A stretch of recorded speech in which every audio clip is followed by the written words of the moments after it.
Assalamualaikum warahmatullahi wabarakatuh.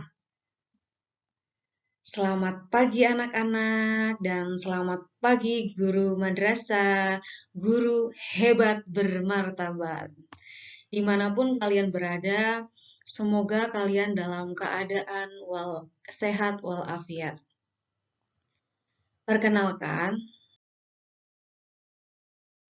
nama saya adalah Lulu Fuadah, Sarjana Pendidikan Agama Islam.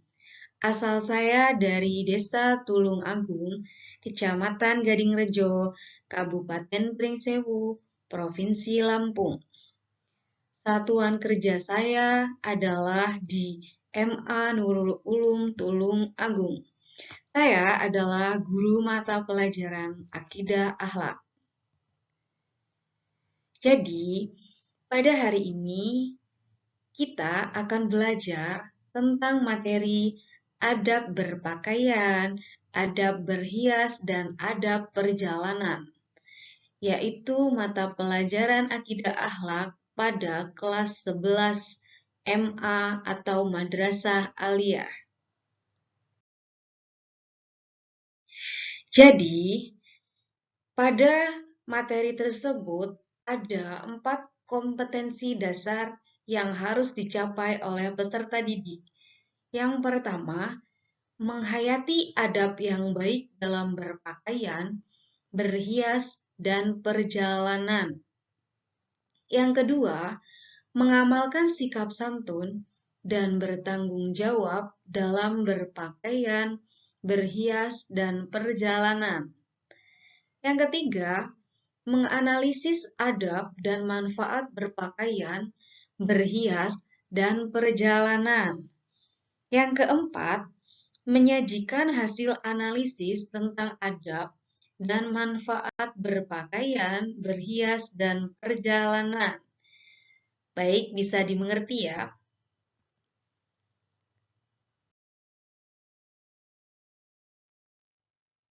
Jadi, kegiatan peserta didik dimulai dari mengamati gambar. Ada 3 gambar yang harus diamati oleh peserta didik sebelum melaksanakan pembelajaran. Setelah mereka mengamati, maka mereka diminta untuk mengomentari apa komentar mereka tentang gambar yang ada atau yang disuguhkan oleh guru. Kemudian, mereka diminta untuk membuat pertanyaan yang muncul setelah mengamati gambar. Lalu, setelah kegiatan tersebut, peserta didik mempresentasikan hasil pengamatan dan pertanyaan dari mereka. Setelah itu, guru menjelaskan materi pembelajaran. Maka dari itu, saya akan menjelaskan materi pembelajaran adab berpakaian, adab berhias, dan adab perjalanan. Simak ya anak-anak.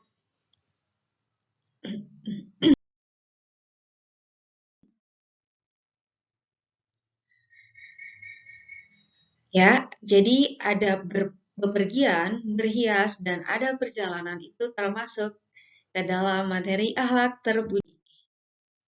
Selanjutnya, peta konsep dari akhlak terpuji. Yang pertama, berpakaian atau adab berpakaian meliputi menutup aurat, tidak ketat, dan tidak transparan. Lalu, berdoa ketika memakai dan melepas pakaian. Selanjutnya, tidak menyerupai pakaian yang dipakai lawan jenis. Yang kedua yaitu adab berpakaian, meliputi tidak tabarruj al-jahiliyah atau merangsang lawan jenis. Selanjutnya, berhias untuk ibadah, bukan untuk kesombongan. Selanjutnya, tidak boleh menato tubuh, berhias dengan simbol non-muslim. Yang ketiga, adab perjalanan, meliputi perjalanan untuk ibadah. Selanjutnya berdoa ketika berangkat, berdoa ketika dalam perjalanan, dan berdoa ketika sampai pada tujuan. Yang terakhir, diperbolehkan menjamak dan mengqashar sholat.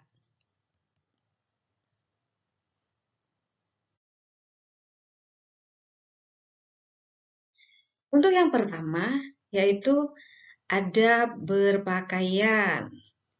Di dalam Al-Quran, paling tidak ada 3 istilah yang digunakan untuk pakaian, yaitu libas, thiyab, dan sarobil.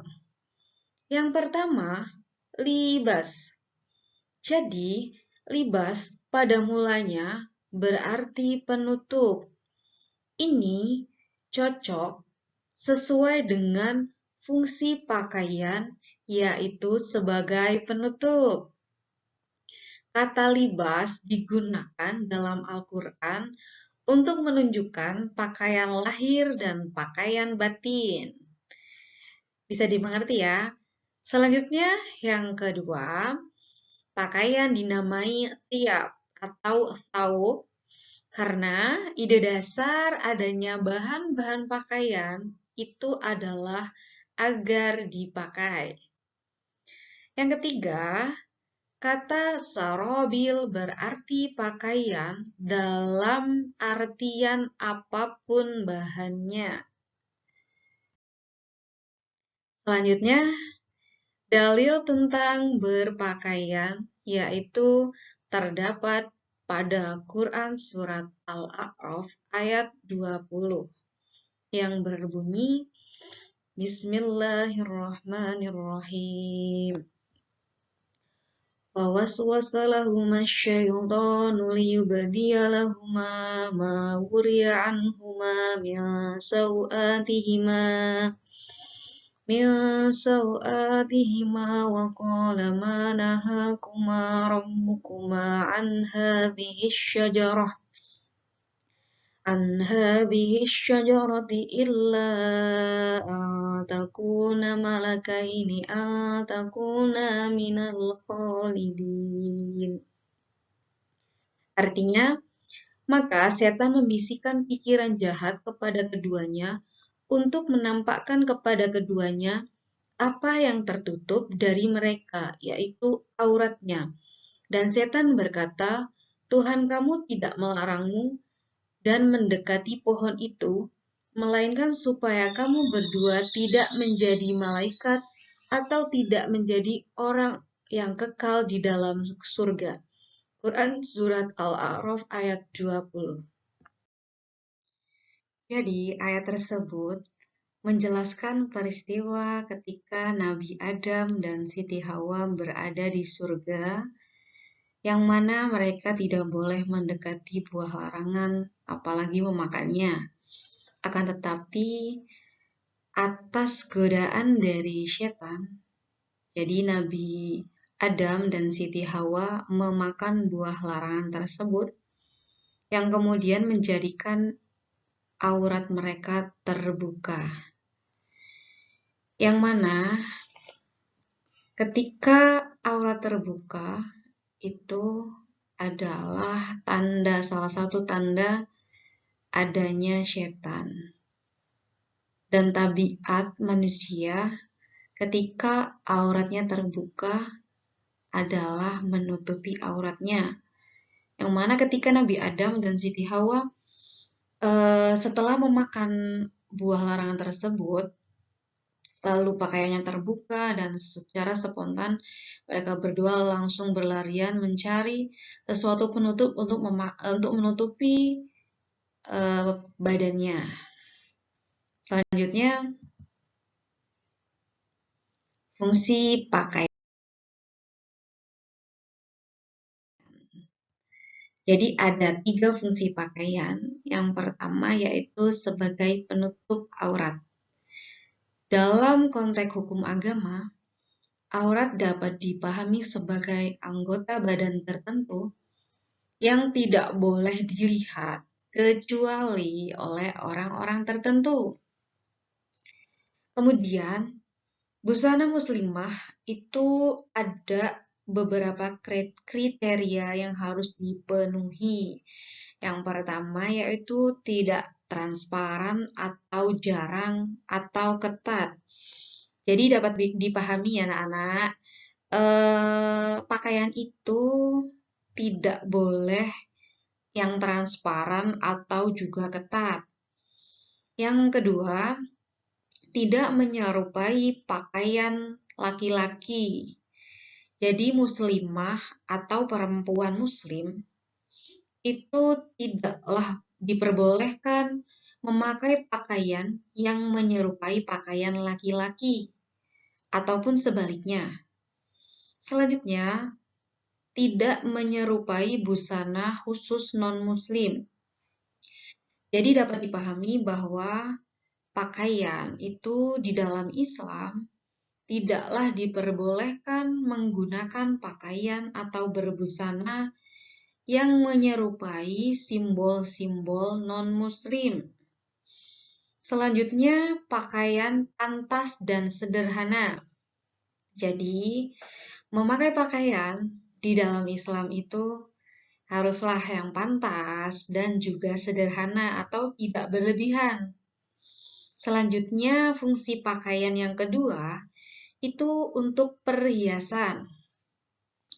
Pakaian yang berfungsi sebagai perhiasan dapat dipahami bahwa pakaian selain untuk menutup aurat juga digunakan untuk memperindah atau mempercantik pemakainya. Jadi, sebagian pakar menjelaskan bahwa sesuatu yang elok adalah yang menghasilkan kebebasan dan keserasian.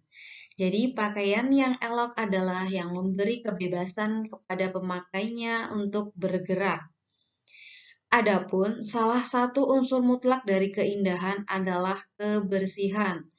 Itulah sebabnya mengapa Nabi Shallallahu Alaihi Wasallam senang memakai pakaian putih. Bukan saja karena warna ini lebih sesuai dengan iklim Jazirah Arabia yang panas, melainkan juga karena warna putih segera menampakkan kekotoran, sehingga pemakainya akan segera terdorong untuk mengenakan pakaian lainnya yang bersih. Jadi, berhias adalah naluri manusia. Yang ketiga yaitu pakaian berfungsi sebagai penunjuk identitas. Fungsi identitas pakaian ini disyaratkan oleh Al-Quran dalam Quran Al-Ahzab ayat 59 yang menugaskan Nabi Muhammad agar menyampaikan kepada istri-istrinya, anak-anak perempuannya, dan orang mukmin agar mereka mengulurkan jilbab mereka. Jadi, pakaian itu dapat diklasifikasikan menjadi dua bentuk. Yang pertama, pakaian untuk menutup aurat sebagai bentuk ketaatan kita orang muslim kepada Allah Subhanahu wa taala. Bisa dipahami ya? Yang kedua, pakaian juga dapat difungsikan sebagai ekspresi dari suatu kreativitas di bidang fashion sehingga bernilai perhiasan. Dalam kategori yang pertama, pakaian haruslah menutup aurat. Untuk aurat wanita, anak-anak masih ingat nggak aurat wanita apa?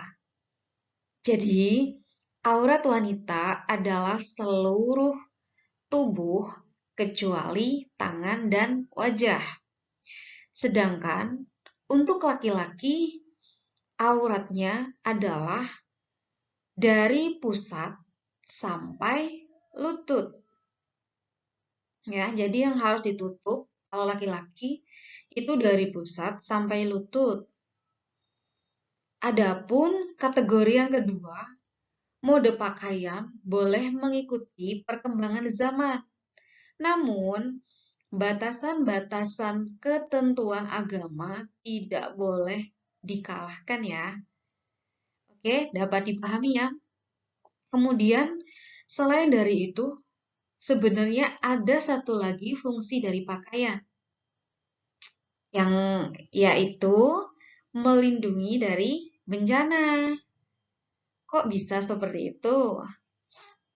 Jadi, pakaian juga bisa difungsikan untuk melindungi pemakainya dari bencana, yang mana yang dimaksudkan itu adalah melindungi kulit manusia dari paparan sinar ultraviolet yang dapat menyebabkan kanker dan penyakit kulit lainnya.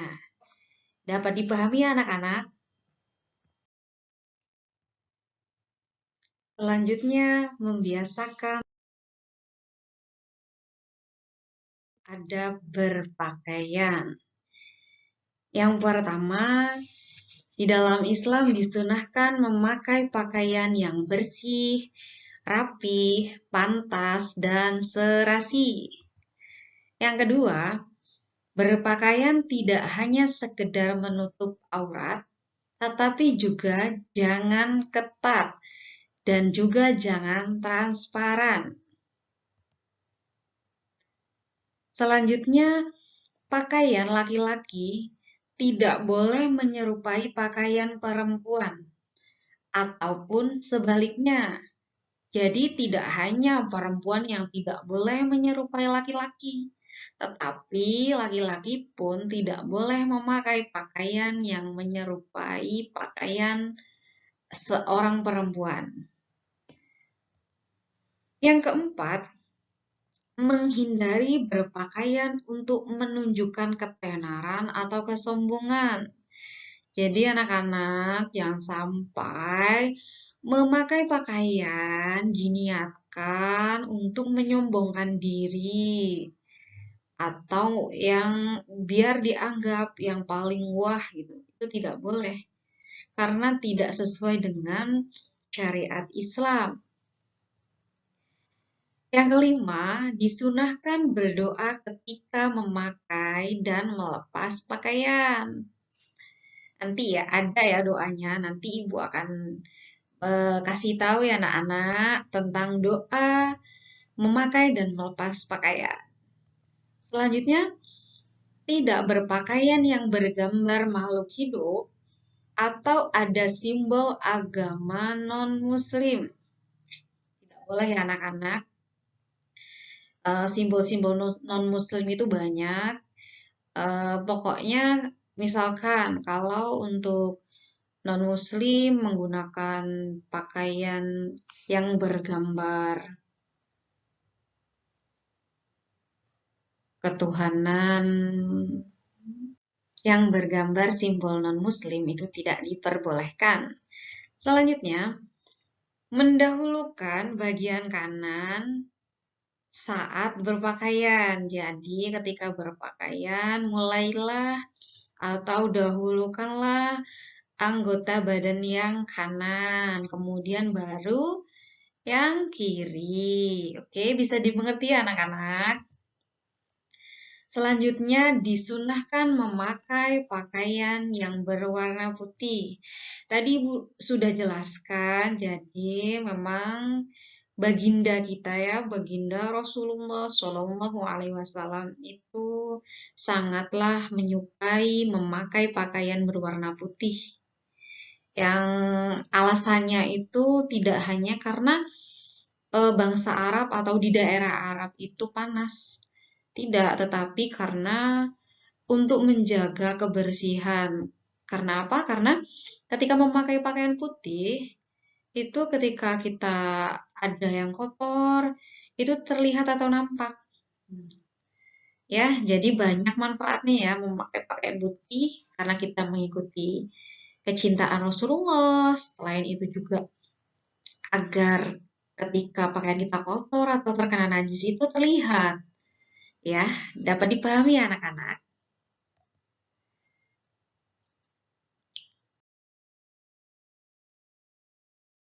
Selanjutnya, doa memakai dan melepas pakaian. Ya, kalian bisa ikuti nih Bu ya anak-anak. Yang pertama untuk doa memakai pakaian. Diawali dengan bismillah, jangan lupa.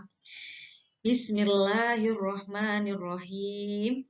Bismillahi Allahumma inni as'aluka min khairihi wa khairi ma huwalah wa a'udzu bika min syarrihi wa syarri ma huwalah.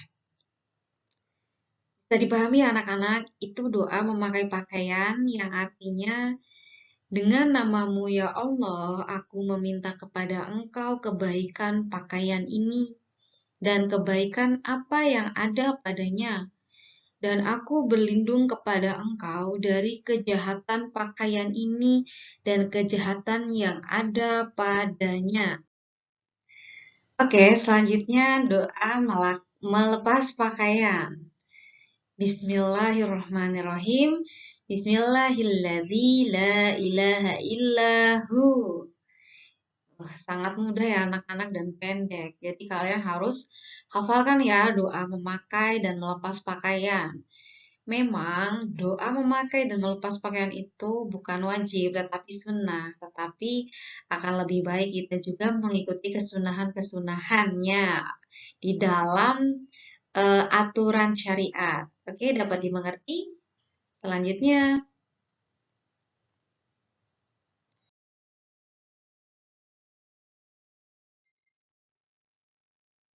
yang kedua yaitu adab berhias.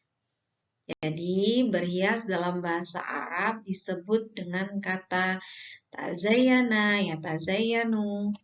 Sedangkan menurut Kamus Besar Bahasa Indonesia, berhias diartikan usaha memperelok diri dengan pakaian ataupun lainnya yang indah-indah, berdandan dengan dandanan yang indah dan menarik.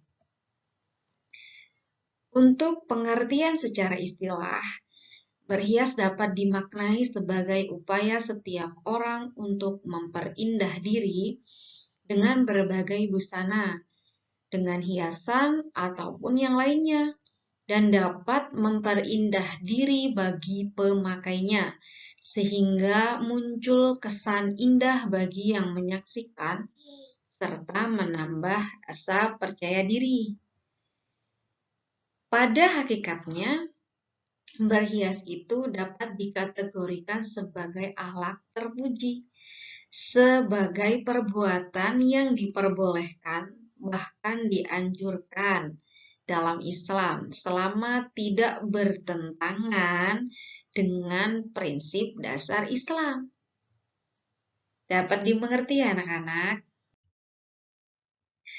Selanjutnya, dalil tentang adab berhias. Terdapat pada Quran Surat Al-A'raf ayat 31 yang berbunyi Bismillahirrahmanirrahim. Ya bani Adam khudhu zinatakum 'inda kulli masjidin wa kulu washrabu wa la tusrifu innahu la yuhibbul musrifin. Artinya, hai anak Adam, pakailah pakaianmu yang indah di setiap memasuki masjid. Makan dan minumlah dan janganlah berlebih-lebihan. Sesungguhnya Allah tidak menyukai orang yang berlebih-lebihan. Ya, dapat dipahami bahwa Allah tidak menyukai orang-orang yang berlebihan dalam berpakaian, dalam makan, juga dalam minum, dan dalam hal apapun. Karena memang berlebihan itu tidak baik ya anak-anak, jadi yang sedang-sedang saja. Nabi Muhammad SAW menyampaikan bahwa sesungguhnya Allah itu indah dan menyukai keindahan. Untuk itu, sebagai umat Islam harus berusaha agar dapat menjaga keindahan. Sebagaimana sabda baginda Rasulullah yang diriwayatkan oleh Muslim. Bismillahirrahmanirrahim. Innallaha jamilun yuhibbul jamal. Artinya sesungguhnya Allah itu indah dan menyukai keindahan.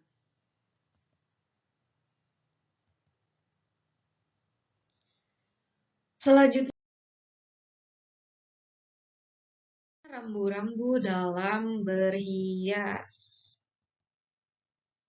Yang pertama, niat yang lurus, yaitu berhias hanya untuk beribadah. Artinya segala bentuk kegiatan berhias diorientasikan sebagai bentuk nyata bersyukur atas nikmat Allah Subhanahu wa Ta'ala dan bertujuan untuk mendekatkan diri kepada Allah. Yang kedua, dalam berhias tidak dibenarkan menggunakan bahan-bahan yang dilarang oleh agama. Misalnya apa? Misalnya berhias kita menggunakan bedak atau ya apapun itu ya yang digunakan untuk berhias, tetapi yang menggunakan bahan-bahan yang dilarang oleh agama. Atau kita memakai parfum yang ada alkoholnya gitu, itu tidak boleh. Yang selanjutnya, dilarang berhias dengan menggunakan simbol-simbol non-muslim. Lalu tidak berlebih-lebihan. Kemudian dilarang berhias seperti cara berhiasnya orang-orang jahiliyah, ya. Selanjutnya, berhias menurut kelaziman dan kepatutan dengan memperhatikan jenis kelamin ya tentunya. Selanjutnya, dilarang berhias untuk keperluan berfoya-foya atau untuk ria. Ria itu pamer ya anak-anak.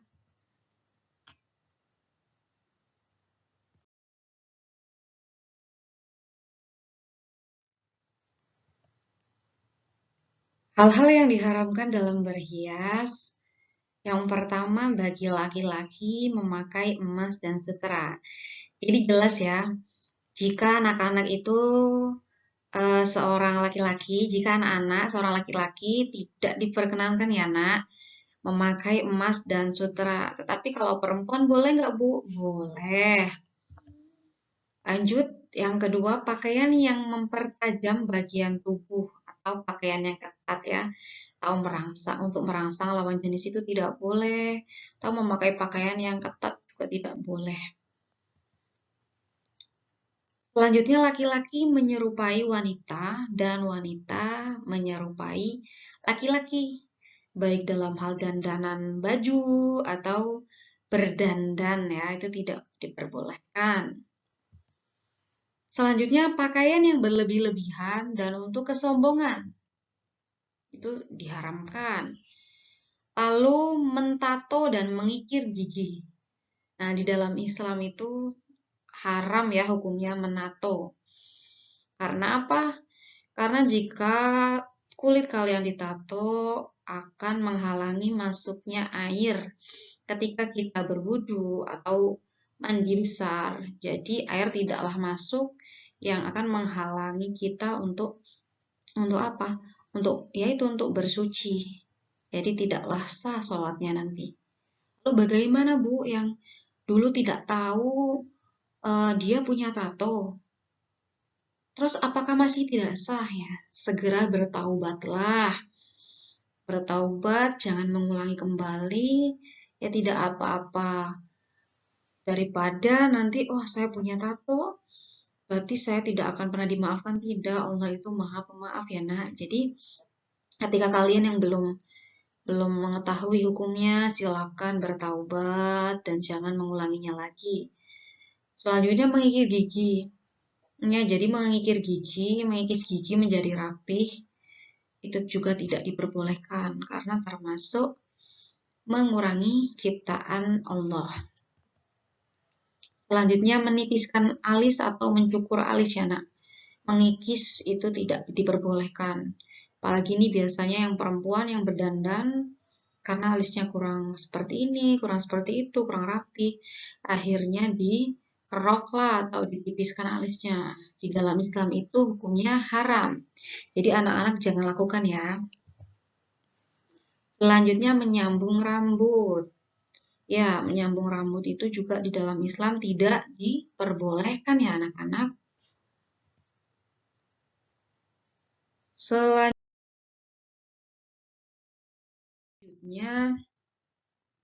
yang ketiga ada perjalanan.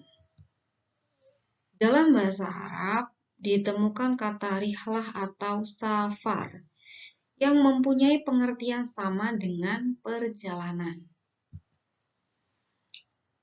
Di dalam Kamus Besar Bahasa Indonesia, memberikan makna perjalanan sebagai perihal, cara, gerak, dan sebagainya, berjalan atau bepergian dari satu tempat ke tempat lain untuk suatu tujuan.